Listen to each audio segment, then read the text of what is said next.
My wife mocked me as I trusted the wrong person while transferring our savings, but I discovered it was all her scheme and let karma decide her fate. I, 33 male, was with my wife, 31 female, for about 7 years, married for 4 of those. The first few years were straight up perfect. No cap. We were that annoying couple everyone rolls their eyes at. Inside jokes, finishing each other's sentences, all that cliché crap. You know the type. Those people you kind of hate on social media, but secretly wish you had what they had. We had our system down. I'd handle bills and investments. I work in IT, so numbers are kind of my thing. She'd take care of the social calendar and house stuff. We'd do these dumb movie marathons where we'd argue for like an hour about what to watch, then end up watching the same Marvel movies we always did. She'd plan these elaborate date nights, and I'd surprise her with her favorite Thai takeout after a rough day at work. Honestly, thought we had this whole relationship thing figured out. My parents never really approved, though. My older brother was always their golden child. Doctor, perfect wife, big house, the whole package. Meanwhile, I was just the guy who married beneath our family status, according to my mom. What are we, the freaking Bridgertons? They'd tolerate my wife at family gatherings, but never really welcomed her. I ignored all that noise cause I thought we were solid. Then a couple of months ago, things started to change. At first, it was small stuff you might not even notice if you weren't paying attention. She started taking her phone everywhere, like even just to go to the bathroom or grab something from the kitchen. Before this, her phone would just sit on the coffee table for hours, and she couldn't care less who picked it up. She'd even ask me to reply to texts for her if she was cooking or something. I made this joke one day like, "Damn, you running some drug operation I don't know about?" She laughed it off and said work was emailing her a lot. Cool, whatever. But then a few days later, she locked that down with a password. That caught me off guard cause she never used one before. When I asked about it, she mumbled something about security and hackers. I didn't push it cause I didn't want to seem paranoid, but something felt off. The weird kept piling up. She started stepping out of the room for calls, something she never did before. It wasn't subtle either. Her phone would ring and she'd be like, "Oh, let me grab this real quick," and bounce to the bedroom or out to the porch. If I asked who it was, she'd just say, "Just a friend from work," without any details. Like she used to put calls on speaker and include me in convos with her friends. And suddenly everything was all hush hush. Then there was this new habit of keeping her phone face down. I didn't even notice it was weird until one day I reached for something near her phone and she snatched that away so fast it was like watching a ninja move. I literally spilled my coffee and she acted like I was the weird one for being startled. Her style changed too. Started wearing these fancy outfits to work. New dresses, heels, makeup all done up. When I complimented her one morning, she just shrugged and said, "Just trying something new." Mind you, this is a woman who used to live in hoodies and jeans and would joke about how much she hated uncomfy clothes. She even started getting her nails done regularly, something she used to call a waste of money. Our bank statement started looking different, too. Small charges at restaurants I'd never heard of. A hotel bar downtown. YTF is my wife at a hotel bar? Stores she'd never mentioned shopping at. Nothing huge, but definitely not our usual spots. When I asked about a $75 charge at some place called The Loft, she got all defensive, saying it was just drinks with coworkers. But I knew for a fact her team always hit up this Irish pub after work, not whatever the hell The Loft was. She started working late a lot, too.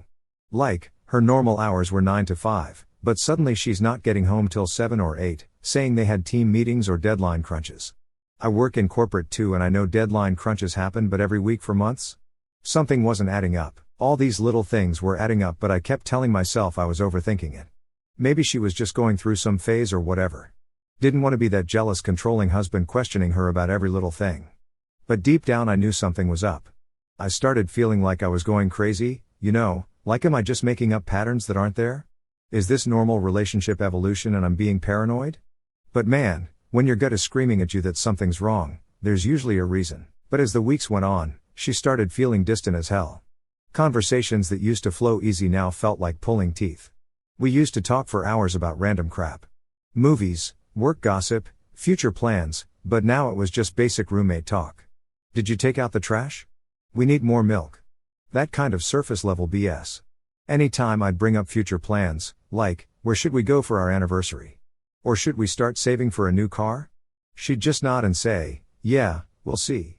Then change the subject real quick. One time I mentioned maybe taking a trip to Hawaii next year, something we always talked about doing, and she legit looked panicked for a second before mumbling something about not planning that far ahead right now. The day it really clicked for me was this random Wednesday about a month ago. She told me she was meeting a friend for coffee after work. Sounded normal, she does that sometimes. I happened to be in the same area running errands. Needed to grab a birthday gift for my nephew and thought, why not surprise her? Could be cute. Maybe we could grab dinner after or something. When I got to the coffee shop, though, she wasn't with any friend. She was outside pacing back and forth with her phone pressed to her ear, looking all intense. I stayed in my car because something about her body language looked serious AF. I wasn't trying to spy on her, but I couldn't help overhearing bits like, "It's almost ready and starting fresh soon." She was doing that thing people do when they're trying to be quiet in public, but actually end up being super obvious. My stomach felt like I'd swallowed a brick. Couldn't figure out what she was talking about, but it didn't sound like work drama or friend gossip. It sounded bigger than that. Like something she'd been planning, but planning what? That's what I kept thinking of. I drove home without letting her know I saw her. When she got home later, I asked how coffee was, trying to sound chill while playing some PS5. She gave me this whole detailed story about her friend Melissa venting about boyfriend problems and how she was giving advice and being supportive. The crazy thing, Melissa's been married for 2 years. No boyfriend problems to vent about. My wife didn't even realize she'd messed up her own lie. I nodded along, pretending to buy it, but my brain was in overdrive. What the hell was going on? Why lie about something so basic? Was I being paranoid, reading too much into normal, or was there something real going down? I couldn't shake the feeling that something was wrong. Then out of nowhere, she brought up our finances. We were having dinner one night, just normal weekday. We were talking about random stuff, her work, some new Netflix show she wanted to watch when she dropped, "You know, we should really organize all our financial stuff," with this weird innocent smile that didn't reach her eyes. It was such a random comment that I just stared at her with a fork full of pasta halfway to my mouth. "What do you mean?" I asked. She shrugged. "I just think we should have everything in one place. You know, like all our account info, passwords, documents, that kind of thing. Just in case of emergencies." I had no idea what to say. We'd never talked about this before, and the timing felt sketchy considering all the other weird I'd noticed. "What kind of emergencies?" I asked, trying to sound normal while my internal alarm bells were going crazy. She shrugged again, pushing her food around her plate. "It's just smart, isn't it? What if something happens to one of us? Or what if we need to make a big financial decision quickly?" Her explanation made sense on the surface, but something about how she said it set off alarms. It sounded rehearsed, like she'd been waiting for the right moment to bring it up. She couldn't even look me in the eye while saying it. I nodded and said, "Yeah, I guess that's a good idea." But inside I was freaking out. Why now? Why suddenly care about organizing our finances when she'd never given a crap about that stuff before?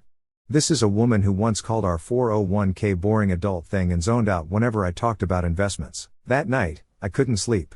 Just laid there watching her sleep, wondering if I even knew who she was anymore. The next morning, I made a decision. On my lunch break, I made a quick trip to this electronics store near my office and picked up a voice-activated recorder. If she spends that much time on the phone, she must be calling someone. Felt like a total creep buying it. The guy at the counter gave me this knowing look like, "Trouble at home, huh?" And I wanted to crawl into a hole. Part of me felt guilty, like this is some serious spy movie, right? Recording your own wife. But something inside me kept saying this wasn't just random paranoia. All these little things were adding up to something bigger, and I needed to know what I was dealing with. I also started paying closer attention to her schedule. She said she had a work dinner that Thursday, so I casually drove by her office around 6:30. The parking lot was practically empty and her car was nowhere to be seen. Could she be at a restaurant with coworkers? Sure. But combined with everything else, I was starting to think otherwise. I checked our cell phone bill, too. There was this one number that kept showing up, especially during those times she was working late or having coffee with friends, like dozens of texts back and forth and calls that sometimes lasted an hour. The contact wasn't saved in our shared family plan account, just a number. Some of you might be thinking I'm being controlling or paranoid. Believe me, I've asked myself that, too. But when you've been with someone for 7 years and they suddenly start acting like a different person, when the patterns you've built your relationship on start changing overnight, something's up. I didn't want to jump to conclusions, though. Needed solid proof before I made any accusations. Marriage counselors are always saying communication is key, right? But how do you communicate with someone who's clearly hiding something and lying to your face? A couple days after I bought the recorder, she brought up the financial thing again. We were in the kitchen. I was making a sandwich and she was on her phone when she randomly said, "Have you thought more about organizing the bank stuff? Like, do you know where all the account details are?" I put down the knife and looked at her. "Okay, what's going on?" I asked, trying to keep my tone light but firm. "You've been bringing up the finances a lot lately. Is there something we need to talk about?" She looked up from her phone, surprised, like she didn't expect me to question her. Her eyes got all wide for a second before she recovered. "No, nothing's wrong," she said quickly, giving a fake laugh that sounded forced as hell. "I just think it's important, that's all. You know, for emergencies." Again, the emergency excuse. "Emergencies? Like what?" I pressed. I could tell she was bullshitting me, and I wasn't letting it slide this time. She shrugged, her face going blank. "I don't know, just life stuff. It's not a big deal. I promise. I just think it's something we should get on top of." She went back to scrolling on her phone like the conversation was over. Her answer was vague as hell. I nodded and dropped it, but the way she dodged giving a straight answer only made me more suspicious. It didn't feel like a casual suggestion anymore. It felt like she was hiding something, and I had no clue what it was. That afternoon, while she was at work, I activated my spy mode. Felt weird as hell doing it, but I placed the voice recorder I'd bought under our bedroom dresser, hiding it behind some old shoe boxes. My hands were literally shaking the whole time. Like, am I really doing this? Have I become that guy who spies on his wife? But at the same time, all these red flags were basically screaming in my face. Sometimes you got to trust your gut, even when your heart doesn't want to believe it. For the next 2 days, I acted completely normal. We did our usual routine, made dinner together, watched some shows, talked about work. She mentioned needing to meet a work friend for coffee again that weekend. I just nodded and said, "Cool. I'll probably just catch up on some gaming." Inside, I was thinking, yeah, sure. Work friend. Okay. After she left for her coffee date, I waited about 20 minutes to make sure she wouldn't come back for something she forgot. Then, I retrieved the recorder from under the dresser. My hands were literally shaking as I hit play, and I felt like I was going to throw up. Most of it was just normal household noise. Her getting ready in the morning, random calls about deadlines and meetings, boring stuff. I was starting to feel like a paranoid jerk for doing this. But then I heard a conversation that made my blood run cold. "Yeah, I'm working on getting access to everything." Her voice came through clear as day. "He has no idea. Such a trusting idiot." A pause. I know. Look, I just need a few more weeks to get the accounts organized. Then we can move on the transfer. The house in Tampa is perfect. Jason, will be living the dream while he's trying to figure out what happened. Jason, her co-worker from the marketing department, the one she'd mentioned a few times as just a work friend. That just a work friend was all starting to make sense now. I sat there replaying that section over and over, feeling like I'd been slapped in the face. She wasn't just cheating. She was planning to clean me out completely and run off with this Jason dude to Tampa.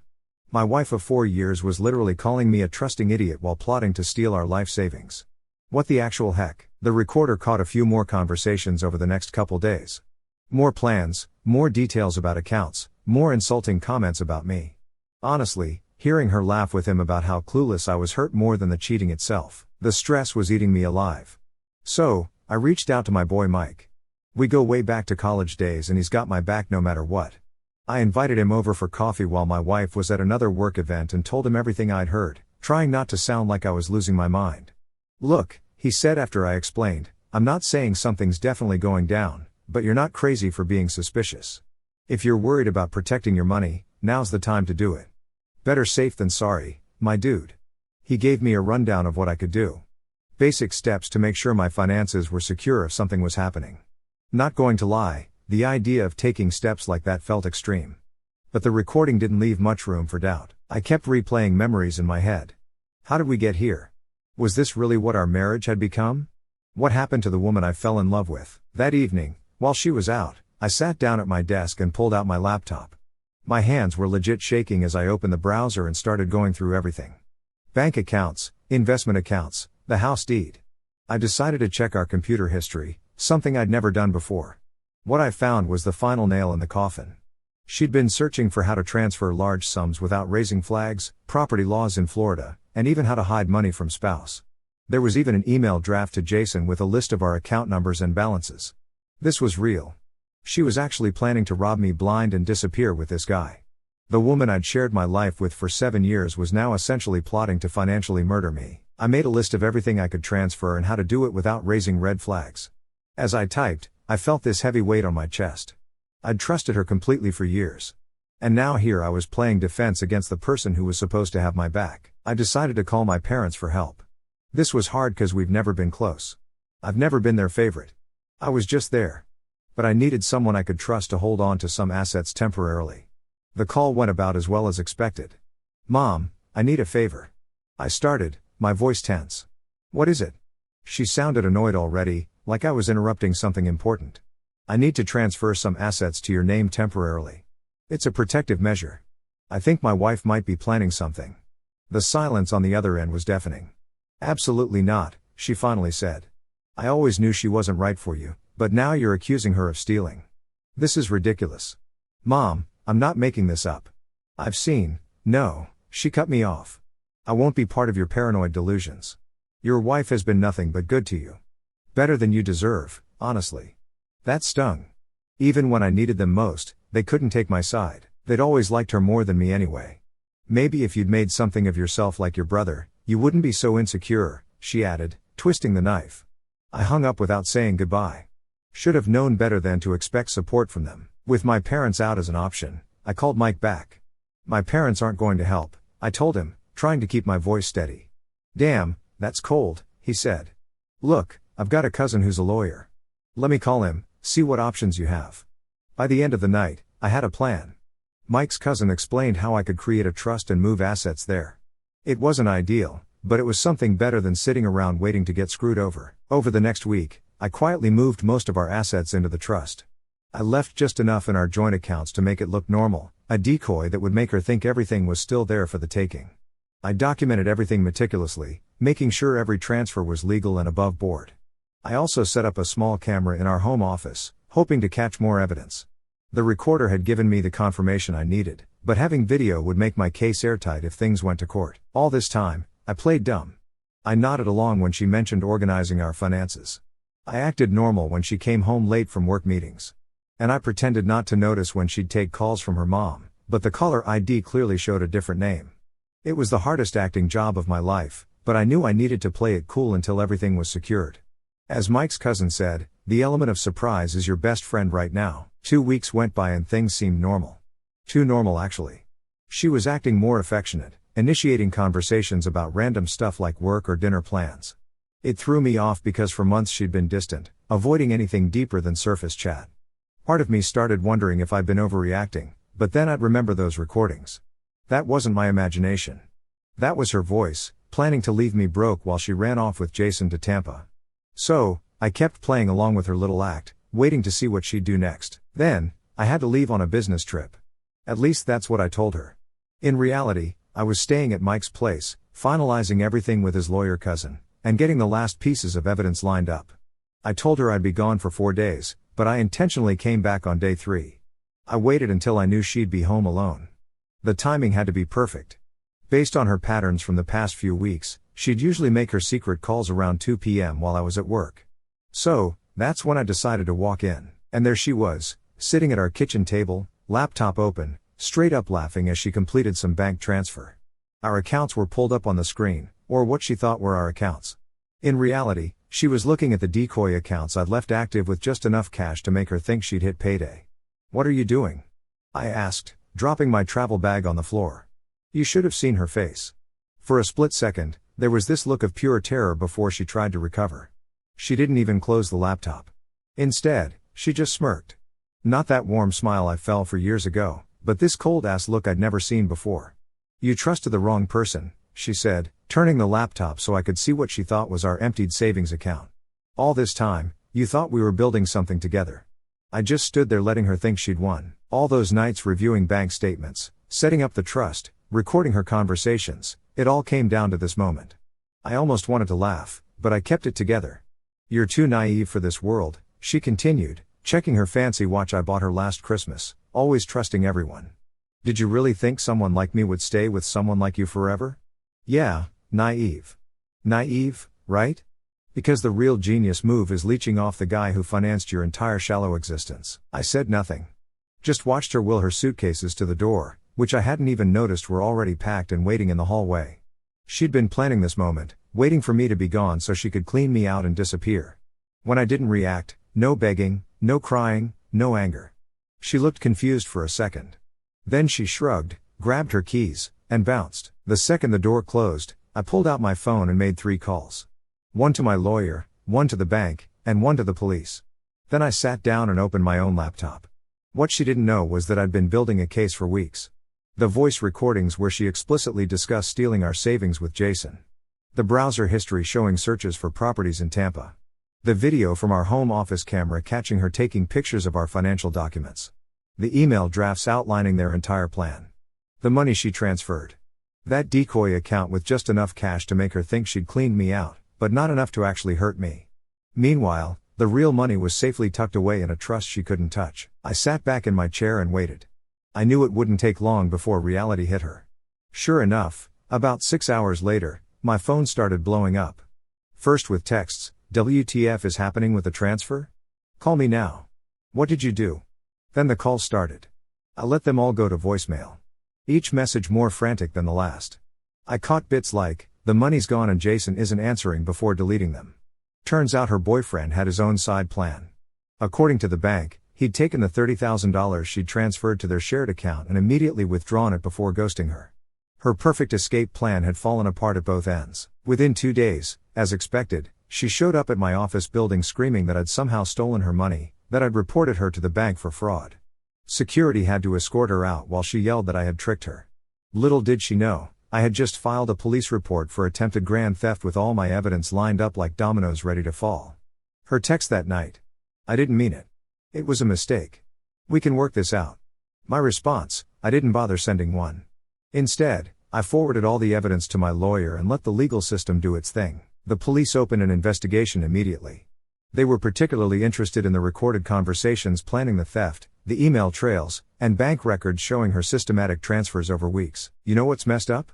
Some of our mutual friends actually took her side at first. She fed them some story about me being controlling and hiding money from her until I showed one of them, my buddy Dan, the actual recordings. His face went from skeptical to shocked in about 30 seconds. "Dude, I had no idea," he said, looking genuinely disturbed. "She told everyone you were paranoid and making stuff up." That's when I realized how good of an actress she'd been all along. Not just with me, but with everyone. She'd built this image of being this sweet, loving wife that everyone believed while she was plotting to clean me out and disappear with another dude. The first court hearing was yesterday. I submitted all the evidence. Then my lawyer pulled out the coup de grace, the recordings. We also have evidence that Mrs. Anderson was planning to empty their joint accounts and flee to Tampa with a coworker named Jason Reynolds. Her lawyer's eyes went wide. "Is this true?" he asked her. She started stammering about how the recordings were taken out of context, how it was all a misunderstanding. But the panic in her voice gave her away. My lawyer continued, "We have browser history showing searches for properties in Tampa, voice recordings explicitly discussing the plan to transfer funds without my client's knowledge, and video evidence of Mrs. Anderson photographing financial documents." He then played a short clip from one of the recordings. Her voice filled the room. "He has no idea. Such a trusting idiot. Once I get access to everything, we can transfer it all out." Her face went white. The mediator's eyebrows shot up so high they almost flew off her face. Her lawyer, looking pissed at being blindsided, asked for a recess to speak with his client privately. When they returned about 15 minutes later, his demeanor had completely changed. He was now requesting a reasonable settlement rather than demanding half of everything. She was beyond pissed. "You're unbelievable," she snapped, leaning forward across the table. "I can't believe you do something like this to me." I still didn't respond. What was there to say? This wasn't about me doing something to her. This was about protecting myself because she'd made it clear she wasn't leaving without trying to clean me out. The mediator, trying to keep things professional, suggested we take a break and reconvene next week after emotions have settled.